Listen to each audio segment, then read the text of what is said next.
Muy buenas a todos, ¿cómo estamos? Bienvenidos a Living in Sport, el podcast de Décimas. Yo soy Claudia López y hoy tengo conmigo a Jaume Laoz. ¿Qué tal, Jaume? ¿Qué tal, Claudia? Pues muy bien, muy contento de estar aquí y con ganas de charlar contigo. Me alegro. Jaume es cofundador de Topes de Gama, es un emprendedor apasionado de la tecnología, del mundo del motor y también del fitness, por eso lo tenemos hoy aquí.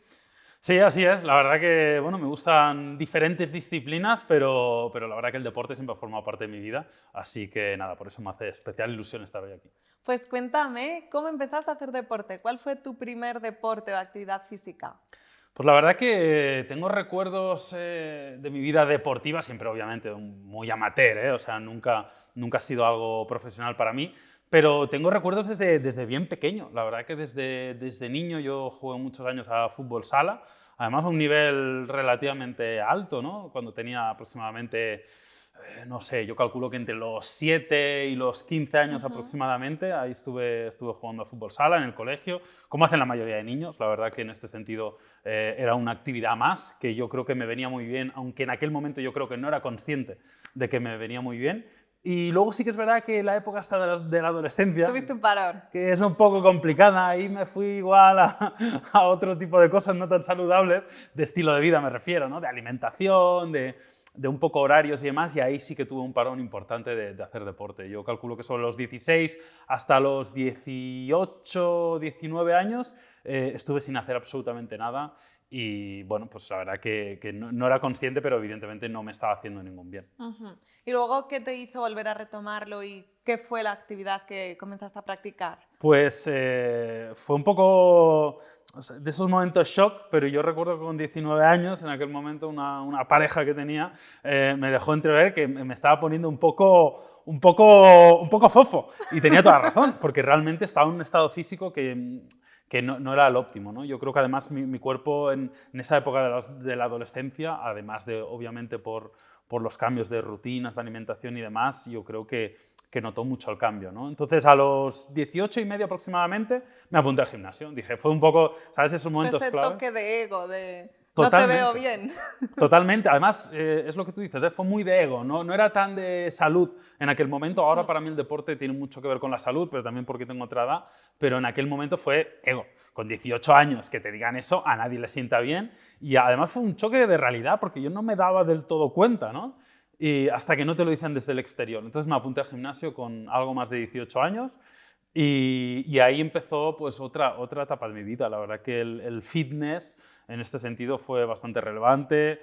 Toda mi vida he ido al gimnasio, me lo empecé a tomar en serio y hubo ahí un cambio de hábito. ¿Y empezaste en el gimnasio solo? ¿Fuiste con algún amigo? ¿Cómo fue eso? Porque muchas veces el empezar con alguien hace que seas más disciplinado y que vayas más. ¿Cómo fue tu primera experiencia en el gym? Pues no recuerdo exactamente los primeros días, si fue una decisión que tomé solo, pero sí que recuerdo que los primeros, igual los primeros días no, pero a las pocas semanas o meses empecé a ir con Carlos, con quien evidentemente fundé Topes de Gama y ahora trabajamos juntos desde hace muchísimos años. Pues Carlos y yo íbamos al gimnasio juntos durante muchísimo tiempo. Erais como un matrimonio, ¿no? Gym, Exacto, sí, vídeos, todo total. juntos. De hecho, tiene una cierta relación, porque el proyecto de Topes de Gama empezó en el gimnasio, hablando en el sí. gimnasio, en esas tardes de gimnasio, entre serie y serie, pues que tienes que hablar de cosas, una de entre Ahora muchas la gente cosas. está con el móvil, ¿no? Pero Claro. vosotros hablabais de tecnología. Es que en aquel entonces prácticamente no había móviles inteligentes, es decir, había teléfonos móviles, pero no eran smartphones al uso. Estamos hablando de una época anterior a la salida del primer iPhone, para que te hagas una idea, ¿no? Con lo cual, sí, entonces con Carlos, la gran mayoría de esta primera etapa del gimnasio entrenaba con él, sí, sí. Qué bueno. ¿Y en algún momento paraste el gimnasio o eso ha sido una constante en tu vida? Ha sido un proceso interesante, ¿no? Porque yo comencé, como tú dices, por ego, por ese toque de ego de juventud, pero sí que es verdad que al poco tiempo empecé a ver mucho la parte de la salud y me empecé a enganchar mucho al gimnasio, por una parte obviamente estética, por una parte social, incluso te diría, pero me empezó siempre a interesar mucho el tema de la salud. De hecho, yo en aquella época fumaba, ¿no? Y al cabo de un tiempo dejé de fumar, también todo iba de la mano. A partir de esa época me empezó a interesar el running, que ha sido otro de los deportes que he practicado relativamente en serio en mi vida, y empecé a compaginar el correr junto con los entrenamientos de pesas del gimnasio, luego ahí lo fui desarrollando, acabé haciendo un par de maratones, o sea, el running fue algo relevante, pero fue todo un proceso y desde entonces hasta el día de hoy nunca he dejado de entrenar. Es verdad que ha habido épocas, pues yo qué sé, que me dio... De correr más y menos gimnasio, por ejemplo. Totalmente. Ha habido épocas que el running era el deporte principal. Ha habido épocas que la mountain bike era un deporte importante. También he practicado a un nivel muy amateur mountain bike. Ha habido épocas que me ha dado por entrenar calistenia en la playa cuando vivía en Barcelona. Me iba ahí, me hacía dominadas y igual no iba al gimnasio, pero seguía siendo un entrenamiento de fuerza igual. Desde entonces nunca lo he dejado. Más allá de, oye, pues una semana de vacaciones que no entrenas, un pico de trabajo de una semana, pero nunca he estado un mes sin entrenar desde que tengo 18 años, al menos que yo recuerdo. Ajá. Y en esas tardes de gimnasio con Carlos, ¿cómo comenzasteis este proyecto, ¿no? Antes os llamabais Androforol, ahora sois Topes de Gama. Yo sé que a día de hoy pues ya sois una empresa con un montón de trabajadores, con diferentes verticales, diferentes canales, pero ¿cómo empezó todo? Bueno, pues empezó como como dos amigos que comparten algo que les gusta, ¿no? Básicamente fue un poco así. Arrancamos una época donde los blogs tenían mucha presencia. De hecho, nuestro proyecto empezó siendo un blog, pero sí que es verdad que al cabo de relativamente poco tiempo empezamos a hacer algún vídeo en YouTube, porque nos dábamos cuenta que para comunicar algunas cosas, realmente, si tú quieres llegar a hacer una comunicación más o menos extensa explicando algo, hacerlo en texto es complejo muchas veces, ¿no? Para explicarlo bien y sobre todo te lleva mucho tiempo. En cambio, hacer un vídeo, ¿no? La comunicación no verbal es una parte fundamental, pues hacer un vídeo te requería menos tiempo y te permitía explicarlo mucho mejor, ¿no? ¿Tú crees que también lo expresas mejor? ¿Eres una persona a la que se le da mejor comunicarse en vídeo que por escrito? Porque un escritor te dirá que se puede expresar de la misma forma o mejor con letras. Probablemente, Sin embargo, pero al final el 70% de la comunicación es no verbal. Y desde la posición de tus hombros hasta el timbre de tu voz, hasta absolutamente todo influye en la comunicación, ¿no? Obviamente un escritor, pues que es un experto en las palabras y evidentemente tiene una gran forma de poder comunicar, pero está perdiendo una gran parte de la comunicación audiovisual y yo creo que es más que obvio que a día de hoy en cualquier medio de comunicación, incluso en entretenimiento, el audiovisual es líder, ¿no? O sea, pues la industria del cine es más relevante que la industria, pues en este caso, de los libros, ¿no? O incluso en la comunicación, la televisión, o a día de hoy, pues las redes sociales con audiovisual son más relevantes que lo que es solo texto, ¿no? Recordemos que al final Internet empezó en texto porque no había ancho de banda para subir vídeo, punto. Esto es así. Totalmente. ¿Y cómo ha sido la evolución de los contenidos? Porque empezasteis en blog, luego pasasteis a YouTube, a día de hoy hay un montón de plataformas y yo creo que siempre estáis trabajando como lo último, ahora Twitch. ¿Cómo crees que ha sido esta evolución en vuestra carrera? La verdad que en este negocio hay que estar muy ahí en la cresta de la ola, ¿no? Tratando de trabajar siempre las últimas tendencias, pero al final el mensaje es el mismo. Es decir, la comunicación es la misma, el objetivo es el mismo, que es tratar de informar a la gente para que puedan tomar mejores decisiones en compra de productos de electrónica de consumo. La misión no ha cambiado. Lo que ha cambiado son las formas de hacerlo y las plataformas que utilizamos, ¿no? Y a día de hoy, pues lo que tú dices, nosotros empezamos... Para nosotros YouTube fue lo más relevante, fue el gran hito, ¿no? Y es donde nos diferenciamos del resto de medios de comunicación. Y a día de hoy seguís potenciándolo mucho, Sí, ¿no? sí, es fundamental. Para nosotros es muy importante, pero a día de hoy no entenderíamos nuestra comunicación sin Instagram, no la entenderíamos sin Twitch, no la entenderíamos sin TikTok, sin Twitter, sin Facebook, sin YouTube. Por eso también hemos ido creciendo, ¿no? Porque el proyecto ha crecido, hemos contratado más gente que nos ayuda a desarrollar este proyecto para ser un medio de comunicación cross-platform, llegar a todo el mundo de la mejor forma posible. Estamos en Spotify también, ¿no? Haciendo nuestro podcast. Es decir, no me quiero dejar ninguna de las plataformas que trabajamos porque para nosotros todas son relevantes y creo que los medios del futuro no tiene cabida que no trabajen de forma horizontal todas las redes, ¿no? Luego habrá creadores concretos de nicho, oye, yo soy streamer y solo soy streamer y está muy bien. Tweets, por ejemplo. Pero si quieres ser un medio de comunicación, si quieres ser masivo y quieres ser 360, creo que tienes que trabajarlo todo y tienes que hacer contenido para todos los usuarios. Ajá. Pues quería preguntarte, yo sé que vuestro producto principal son los móviles, ¿no? Los smartphones, pero yo soy un poquito friki del fitness y me gusta mucho probar los diferentes wearables y ver cuál me calcula de forma más exacta las calorías, cuál voy a utilizar porque es con el que voy a tener más información. Y veo que tú llevas un anillo, yo llevo un Apple Watch. Cuéntanos, ¿cuál es tu wearable favorito a la hora de practicar actividad física? Bueno, esto es algo muy personal también porque depende mucho del tipo de usuario, ¿no? No quiero que la gente tome mi respuesta como que es la mejor, porque no hay nada mejor, sino que hay cosas pues, más afines o menos afines en función del tipo de usuario. Yo comentabas lo del anillo, es uno de los productos más recientes, la verdad, estoy bastante contento con él. Esto es se llama Oura Ring, es el nombre comercial que tiene el producto, pero no deja de ser un medidor de actividad. Hasta ahora todos los medidores de actividad normalmente estaban en la muñeca, al menos los habituales, ¿no?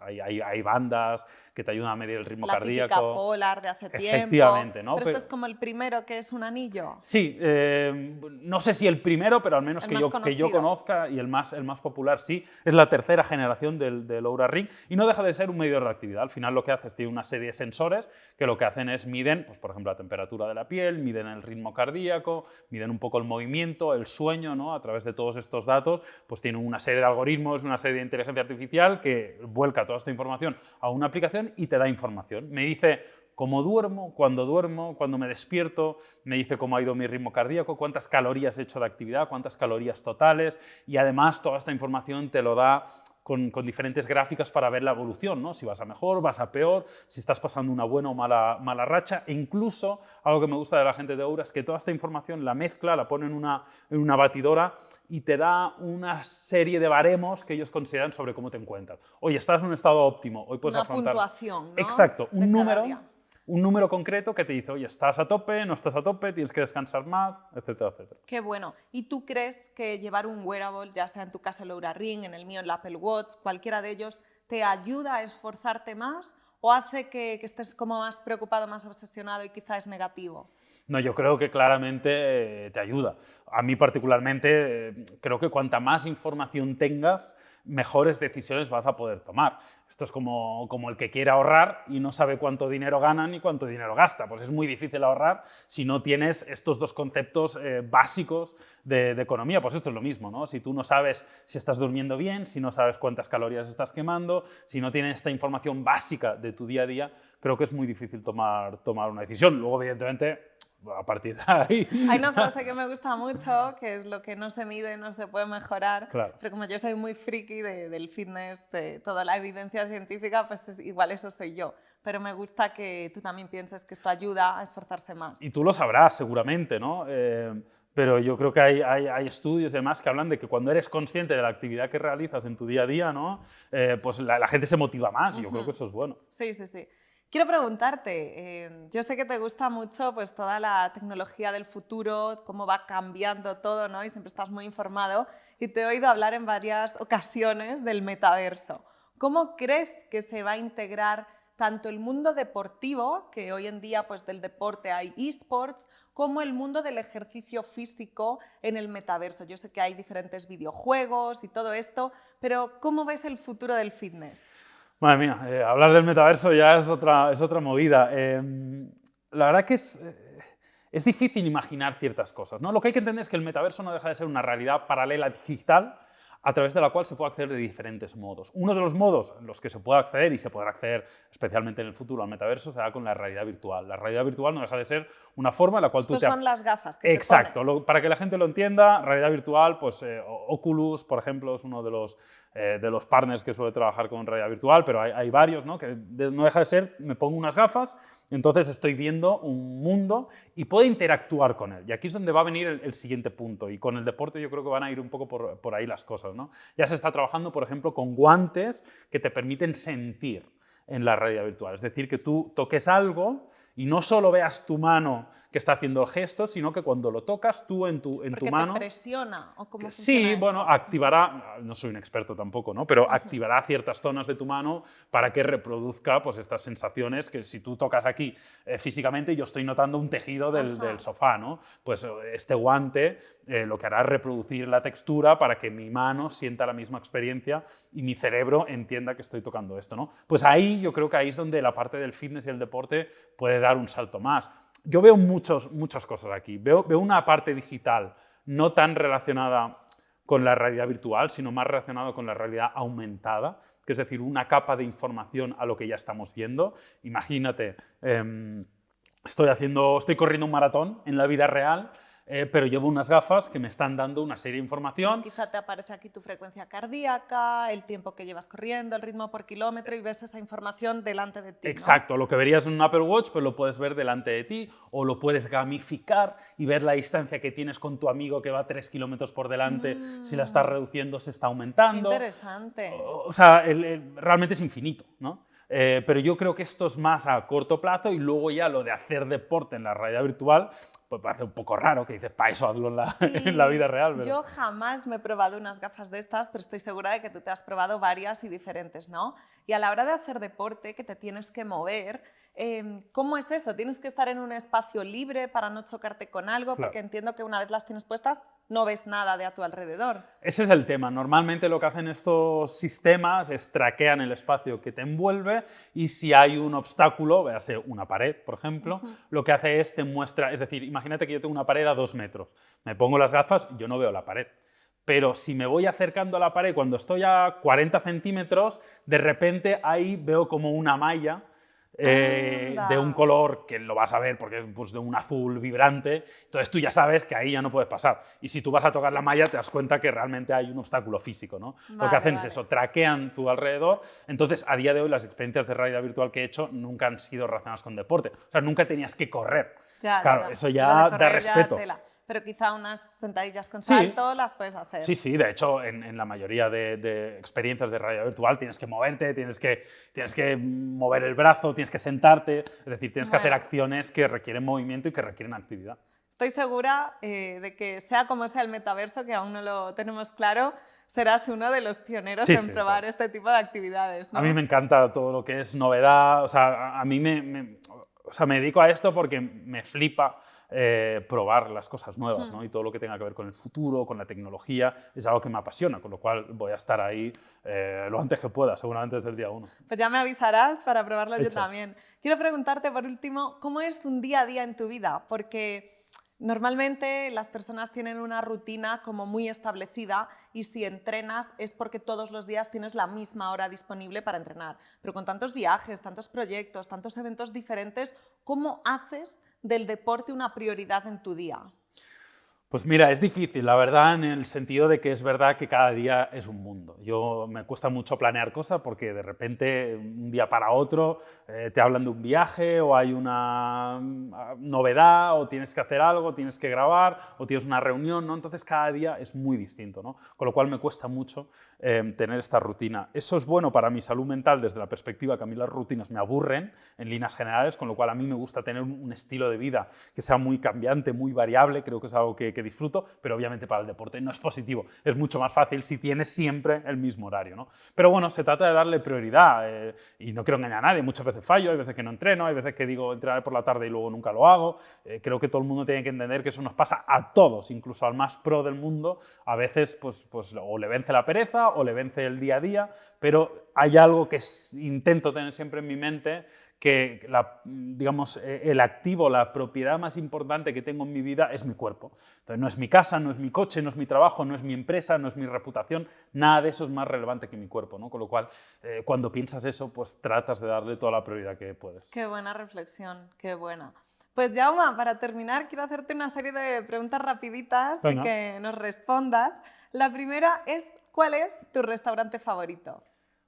Te gusta comer bien, ¿eh? Yo sé que esto es difícil. Hombre, sí. Si puedo comer bien, pues me gusta comer bien. Había uno y me han dicho que lo han cerrado hace poco. Yo creo por la pandemia en Barcelona, que se llamaba Da Greco, que es un restaurante italiano que me encantaba porque me encanta comer pasta, me encanta comer queso, me encanta comer todo este tipo de comida italiana, pero la verdad es que está cerrado. Y ese siempre era mi respuesta. Pero mira, te voy a dar algo que va a encajar mucho con el podcast de hoy, que es, me gusta mucho Honest Greens, por ejemplo. Ya sé que no es algo muy glamuroso, pero me parece un restaurante con buena calidad de producto, muy saludable, donde puedes comer rápido, y eso es algo que valoro mucho. Mi estilo de vida frenético, muchas veces si voy a un sitio y tardan 15 minutos en atenderme, ya me pongo nervioso. Puedes comer rápido, bien de precio, muy para todo el mundo. Soy muy fan de Honest Greens. Qué bien, qué bien. Y además está tanto en Madrid como en Barcelona, sí, claro, o sea que genial.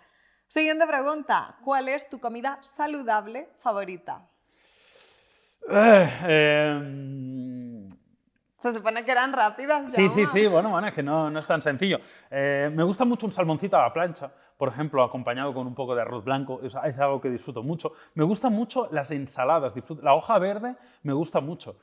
Una buena ensalada, sin pasarse de aceite, ya lo sabes, pero con una buena cantidad de aceite, con diferentes tipos de vegetales, me gusta mucho el tomate, me gusta mucho la cebolla, me gusta complementarlo, por ejemplo, con un poquito de atún. Son cosas saludables que disfruto bueno. mucho. Sí, sí. Pues ahora pasamos a la siguiente. ¿Cuál es tu comida libre o tu cheat meal favorito?